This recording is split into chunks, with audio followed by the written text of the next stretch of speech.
Do you want to shock your friends in your next chess match? Do you hate getting to the end of the game, being completely up material and unable to convert to a victory? Well, this starter pack is tailor-made for you to have some fun chess games and get some W's. Best squares for each of your pieces are. We then learn how to establish dominance. Going over some tricks, we talk about all the piece values, what to do with your pawns, keep an eye on the tip count. These are all targeted tips to help you win your games. We reap the reward of a dominating endgame, and we'll show you how to convert that into a victory, and it starts right now. Now, at the beginning of the game, you're gonna wanna place a pawn right in the center. We're gonna talk a little bit more about that later, but if white plays d4, you might wanna play d5, or if you're a white player and you wanna play e4, you could follow that up with e5 as black. You're gonna wanna bring your knights to the party.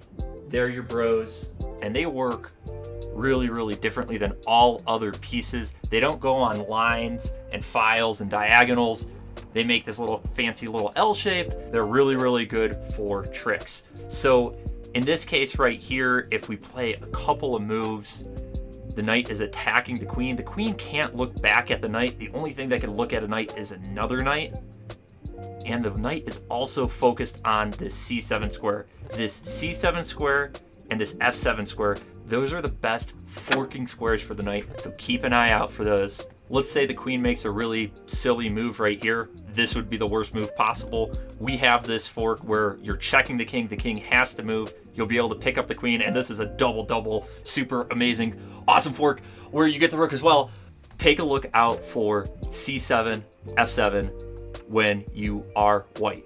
Now knights, they need a little bit of backup, a little bit of femininity. The bishops are awesome to work in conjunction with the knights. Let's say we have a bunch of these natural developing squares. What are the bishops doing right now?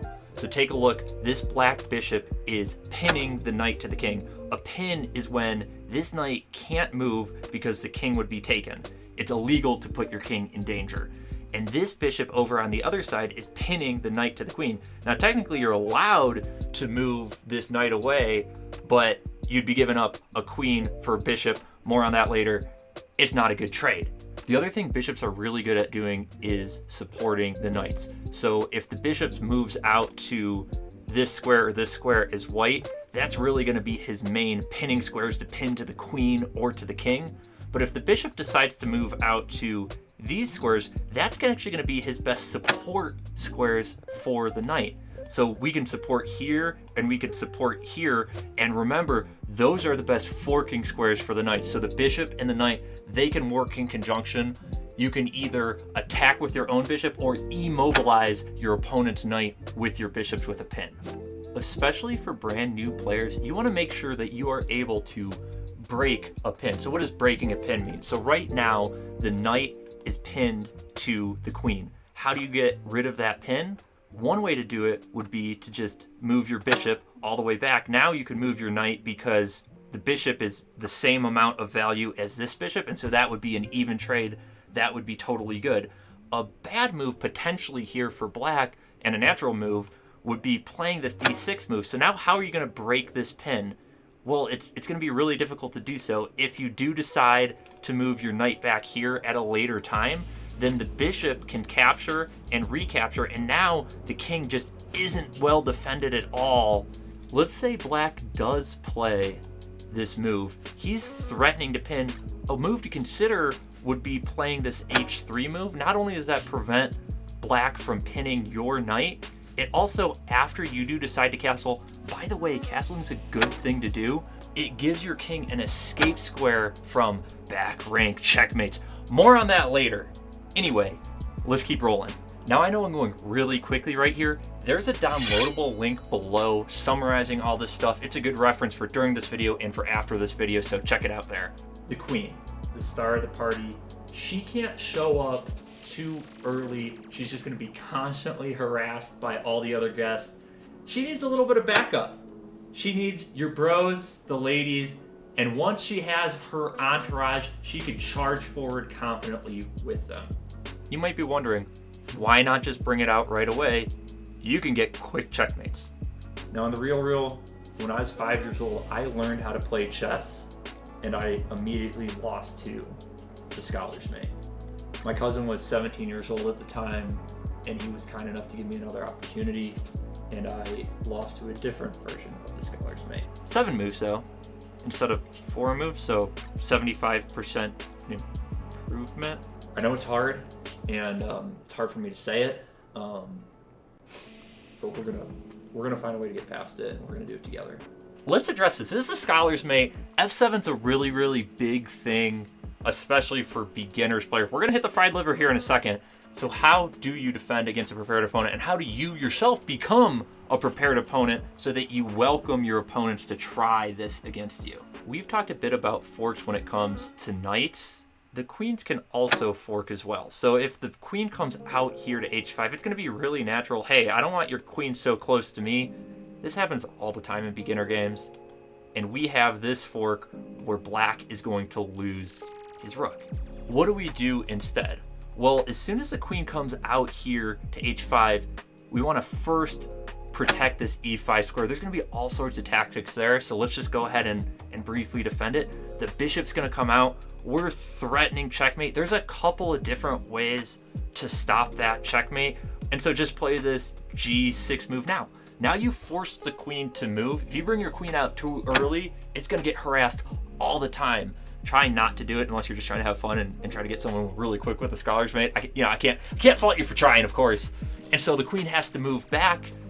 Again, you got to be careful. This f7 square, it's so important. It's being attacked again. There's a couple different ways to stop that. You could play your knight out here. That's what I'm recommending, because then you're getting that much closer to castling. That's here and then here. White continues forward, and he's out of ideas. His whole purpose was, hey, I'm just going to go quickly attack your king, and now he's running out of steam, and black is winning the game of development. Wait, what's the game of development? Okay, chess is already confusing enough, so we need to find ways to simplify it. And this is a game within a game. It's the development game. It's really easy. The only issue with this game is it requires counting. You have to be able to count up to 8. So if you're not able to do that, I'm really sorry, but you're gonna have to first learn how to count to 8, and then you can play this game within a game. White has developed his knight. Developing a knight or a bishop or a rook or a queen, that's all worth 1 point. So he's got 1 point. Developing and pushing forward a pawn, that doesn't count for anything. So black has 0 points. Now white has 2 points. He's got 2 pieces out. 2 to 1, 3 to 1, and now white castles. So what exactly is castling? So castling is a way to get your king safe. You don't want your king in the middle of the board. You want it over to the side, and ideally you want a pawn shield in front of you. We mentioned a bit earlier you might want to move like h3 or potentially g3. I'm going to recommend h3 more often, especially for beginners, just so your king has an escape square in the future in the endgame. We're going to get to that. But what you wouldn't want to do, you don't want to move too many of your pawns forward in front of your king, because then he's got no friends, he's got nobody defending him. Kings need bodyguards. That's why the knights exist in history. So castling, your king's a little bit safer. That also counts as 1 point. So right now, in terms of the game, we have 1, 2, 3, and then your king is castled. That counts as 4 to 1. 4 to 1 right now. Still, black is kind of messing around. Okay, he's got a 2nd point right here. We moved our pawn right here because obviously we need to get our bishop developed. In general, for moving your pawns, what you want to do is you want to move at least 1 central pawn at the beginning to grab the center. If black does allow you to take both pawns in the center, let's say he doesn't have this pawn here to prevent you or some other way to prevent that pawn moving forward.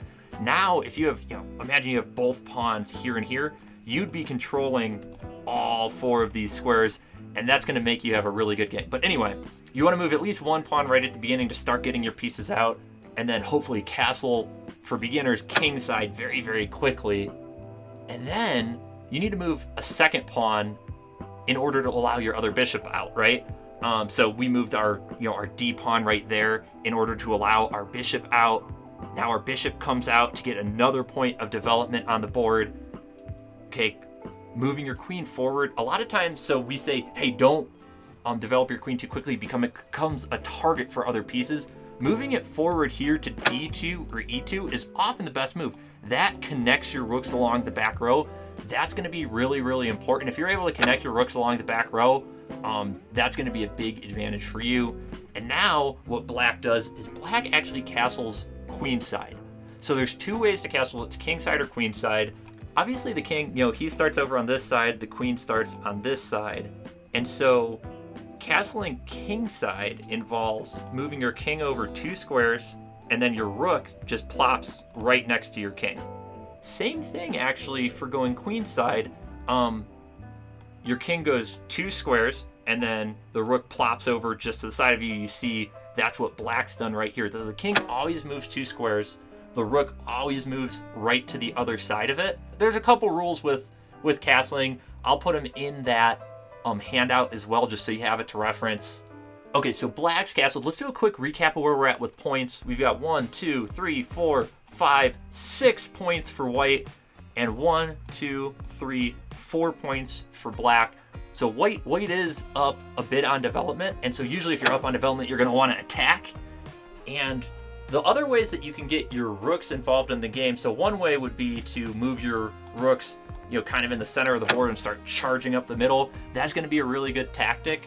The other way, so in this case, black is over here on the queen side, you're over here on the king side, so you might want to start moving your own pawns in front of the black king, and you're going after him with your pawns, you're going after him with your pieces. The other benefit of this move is if you keep pushing this pawn forward, now this rook has access into the game. I'd be really remiss not to talk about the fried liver attack. It's every beginner's favorite opening. It's my favorite opening when I was first learning how to play. And it focuses on the f7 square. We've been talking about the f7 square a lot. That's where the scholars made attacks. That's where the fried liver attack focuses. And as a beginner, you just have to know about it, not only for yourself, for attacking, but also for defending. And so why is this f7 square so critical? So how many times is this pawn defended right over here on a7? Well, it's only defended once by the rook. So we've got one defender here. What about this pawn? Only defended once again. Okay, so I'm noticing a pattern. This pawn, yeah, only defended once. What about here? This pawn's actually defended 3 times. I can't count. 4 times. This pawn, also 4 times.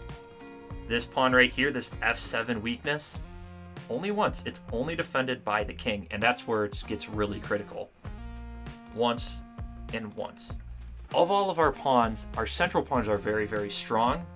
Our king pawn on f7, that's very, very weak. If you lose any of your other pawns, it's just a pawn. It's just one pawn. But if you lose that f7 pawn, a lot of times you're losing the entire game. White can have a little bit of fun here. So let's say that this is how the game progresses. Typically, you're going to want to develop a knight and then a bishop and then another knight and then another bishop. That's just typically how it works. It gets you castled faster, and especially here as black, you're avoiding some tricks. You're avoiding the fried liver attack. So with black developing 2 knights right at the same time, white doesn't need to necessarily wait. He just goes for it. So he's double attacking, and like we mentioned, we only have one defender. So how is black going to be able to defend this? Well, he's already moved this knight here, so he doesn't have that h6 square for his knight. And if he defends with his queen, well, we already know that a queen's worth 9 points, and both of these pieces are only worth 6 points. So that would be a great trade for white. So at the very least, white's going to win that pawn. So the only way actually for black to defend this, other than a really cool Traxler counter gambit, but anyway, don't have time for that, is playing d5. And so, okay, cool. So we're blocking the bishop from taking the f7 square. That's great. And this pawn's being defended, or being attacked by these two, but it's being defended by these two. So 2-2 should be good to go. White, they try to take. Black takes back. Okay, great. What's the point? Wait. Wait, what? What do we got going on here? White just gives up the knight, but a big part of chess is king safety, and right now the black king is kind of out in the open, so white attacks. And what is white doing? White's actually forking the knight. So you might think, okay, cool, let me just block this fork, and then my knight will no longer be there. But wait, there's also a pin on the knight to the king. So we're combining all of our tactics here. And so the only way for black not to lose this knight is to defend it with his king. And so what does white do? White attacks it. So now we have 3 attackers and only 2 defenders. So here's the 2 defenders. Here's the 3 attackers. So black needs to defend that knight once again. So he defends it this way. The most active way, what's he doing? He's threatening a fork. He's threatening a fork of the rook and the king. And so what does white do? Well, he defends, but he doesn't defend passively. He defends in such a way that he still has his attack. So right now he's attacking once with this pawn. He might be thinking in the future, okay, I'm going to move this pawn here and attack for a second time. He might also be thinking, okay, well, after I castle and my rook goes here, I could get my rook into the game as well. And white has this really, really cool attack, and especially for new players, and even for experienced players, it's really hard to defend. So if you do have an opportunity to play the fried liver attack, by all means, please go ahead and do it. You're going to have a lot of fun. But as black, you might want to consider not playing this is the 2 knights defense. You might want to consider bringing out knight, then bishop, then knight, then bishop, because you avoid a lot of those complications. We're about to transition into the establishing dominance portion of the game, the middle game. If you're liking this so far, please give me a thumbs up. I'd really appreciate it. Here we go. Knight's worth 3 points. Bishop's worth 3 points. The rook here, that's worth 5. A pawn is worth 1. So you can look, okay, so this is worth 6. And then if I got a knight and a bishop, that's also worth 6. And then the queen's worth 9 points. And then the king's worth infinity. If you lose your king, you lose the game. And so when you're thinking about making a trade, how do you decide if it's a good trade or not a good trade? Well, you want to get more pawns than your opponent. If you're thinking about, okay, cool, do I want to trade my knight for a pawn? Probably not. Knight for 3 pawns? Now that's actually a pretty big consideration. That's an even trade, according to the pawn theory. There's other complications and stuff. What about, would you want to trade your rook for a bishop? Of course not. What about a rook for a bishop and a knight? Oh, absolutely. That's 6 versus 5. And I think you kind of get the idea. And when the material is even, when you're getting 6 for 6 or 5 for 5 or anything like that, you generally don't want to make the trade unless you're getting something else for it, right? So, okay, if I make this trade, well, I'm trading off his active bishop for my inactive bishop. Well, that maybe is get me better within the development minigame. But anyway, it's a game of simple math. There's a few other kind of nuances to it. It's on the handout. So for instance, like a bishop is maybe slightly more than a knight, and having 2 bishops or a bishop and a knight, that's slightly better than having a rook and a pawn. As a brand new player, don't worry about that though. Just worry about 1, 3, 5, and 9 pieces. So when the game opens, a lot of the moves are going to be based on who could gain more of the center. And why do you want to gain more of the center? It's more about, hey, if I have more space, it's going to be easier for me to get my pieces out. It's going to be easier for me to play the game. So in this opening right here, this is the perk defense for black. White, he's giving up white all 4 of these central squares that are being controlled by his pawns. And all black right now is controlling is, these 2, which obviously they're still in his half of the board when white is already in black's half of the board. Black's already pushing an agenda. And so black can, counterattack this center. And you see here that both players are taking different approaches to central control. So white's taking a direct approach. Okay, my pawns are attacking here. My knights, they're attacking the center this way. My bishop's here. And black is taking a bit of a different approach. So what he's doing is he's actually attacking more from the distance. So this bishop's attacking here, and this bishop here is not, while it's not attacking the center, it's threatening to remove the defender of the center. And so this is really common for black to potentially move a knight here, capture this knight, removing that center defense, and then taking that d4 square. Think about central control, think about having a little bit more space, and you don't always have to do that direct approach. You could do that indirect approach. You don't want to have bad squares for your pieces. So for instance, if you're going to be starting the game, you don't generally want to move your knight out here to h3. Why? Well, one, it has fewer squares to move to. Instead of having 8 squares to move to, or like it normally does, right now it only has 4 squares to move to. Also, this knight is not participating at all in control of the center. And as this game progresses here, you want to keep in mind, you don't want to passively place your pieces. So we talked about, okay, well, this bishop right here, it probably belongs here in a potential pinning square or here in a potential attacking square for that f7 pawn.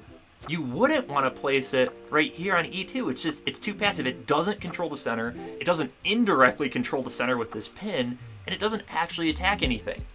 Ooh.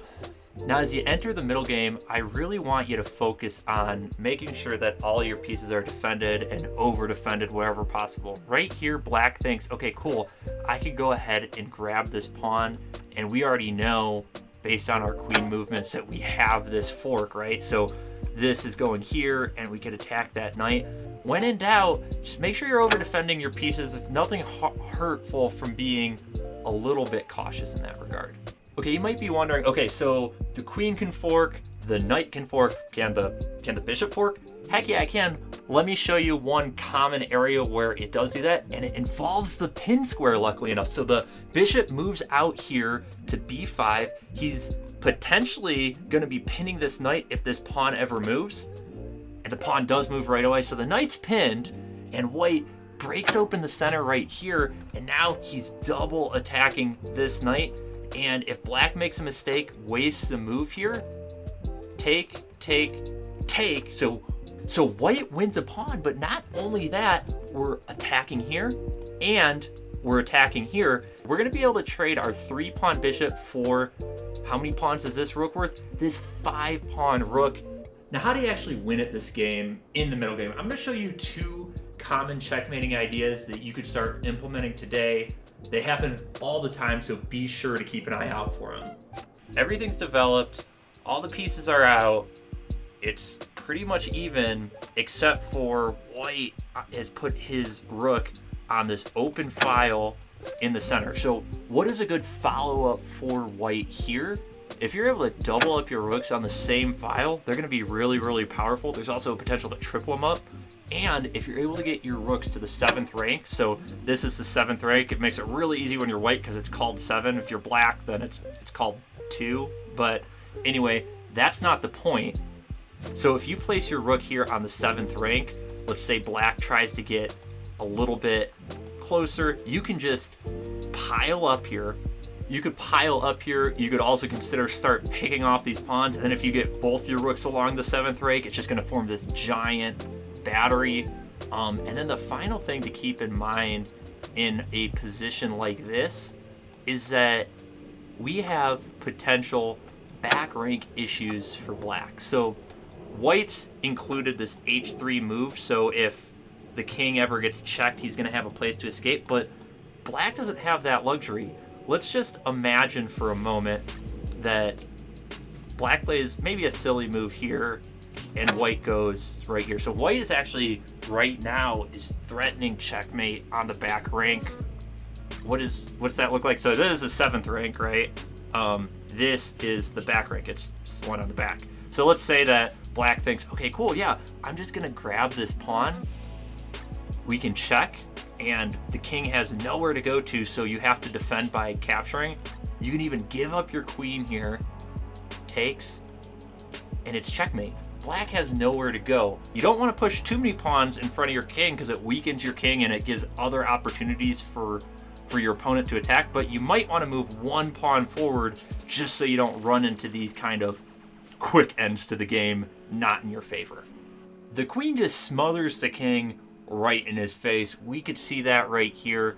The bishop is attacking this g7 square. The king is the only one defending it, and so white simply delivers checkmate.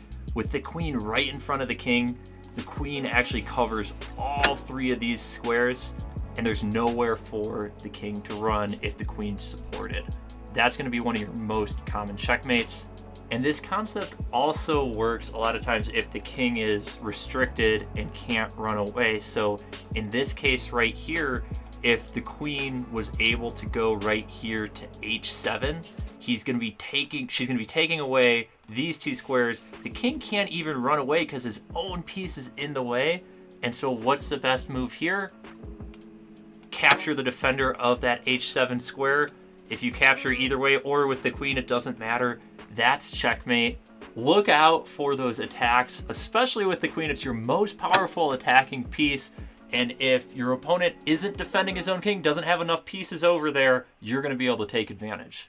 As we transition into the endgame, there's nothing more frustrating than being completely winning and unable to figure out how to convert that into a victory. We're going to look at the two most common types, and we're also going to touch on how to handle knights in the endgame. Here we go. In this position, white has 10 pawns of material, and black doesn't have any. But if white doesn't know how to convert this, it can get really, really frustrating. So let's show you quickly how to do it. First off, take your time. There's no rush here. So what white wants to do, it wants to get its rooks far over to the edge of the board away from the king. Then it wants to cut off the king. So right now, this rook is saying, okay, king, you cannot go in this entire box. This is closed real estate for you. You're not going to get there. Okay, cool. I'm just going to keep running away. What white's plan is he's going to go here, and now this file's taken and this file's taken. This is where we're creating our ladder. Now next, this rook's going to move here, here, here, here. This is the ladder we're talking about, and we want to be able to keep pushing the king back until there's no more rows for him to go to. So instead of that, he's going to prevent it. He's going to go closer. So like I said, we're going to take our time. Go here. Boom. The ladder solution starts. Okay, the king's really close, so what do? All right, let's just run to the other side of the board. Now we can do our ladder from the other side. The king gets closer. Oh wait, he's stopping us from giving check. Just run to the other side of the board. Start creating that ladder. Take one row at a time, and make sure you get that win. You work so hard to get here. You work so hard to make those good trades, to have those fun forks and those fun pins, and to take advantage of your opponent's mistakes. And now it's time to earn that W. This rook's preventing the king from escaping, and this rook is delivering checkmate. Okay, this next position occurs all the time. Let's say that you traded down everything. You got down to one pawn, and then you were able to move it all the way and promote it to a queen, and all you have is a queen and a king versus a king. How do you get checkmate with that?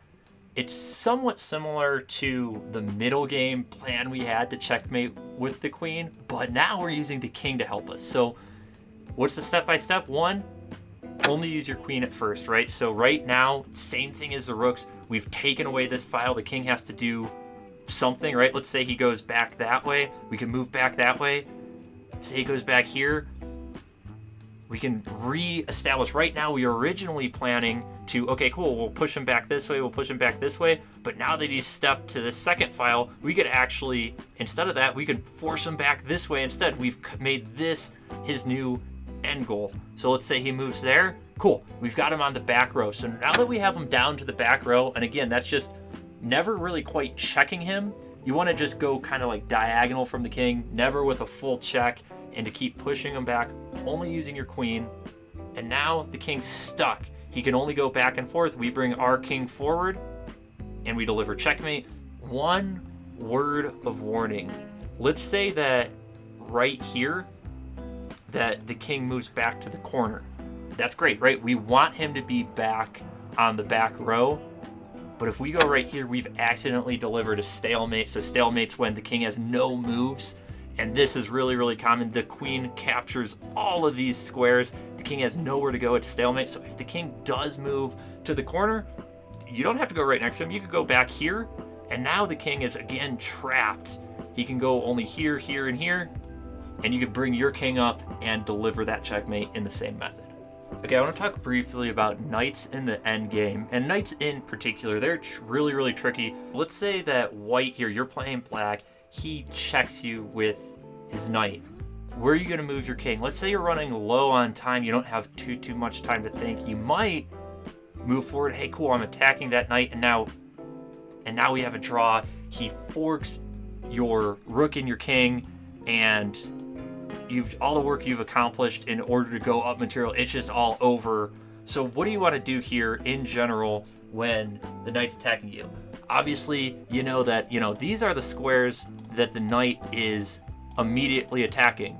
Now, looking at it from, okay, well, let's imagine that the knight's on one of these red squares. What other squares in this general area can he get to? Well, I mean, from here he can get to this square, and then same thing from here he can get to this square.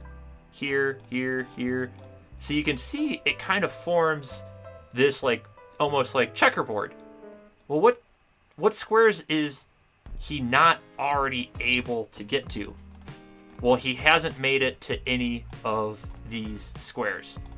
These squares right here, right next to the knight, are 3 full squares away, and these squares in the corner are actually 4 full squares away from the knight. So going back here really quick, don't move here, move here. So move immediately adjacent to the knight. It's at least 3 squares away.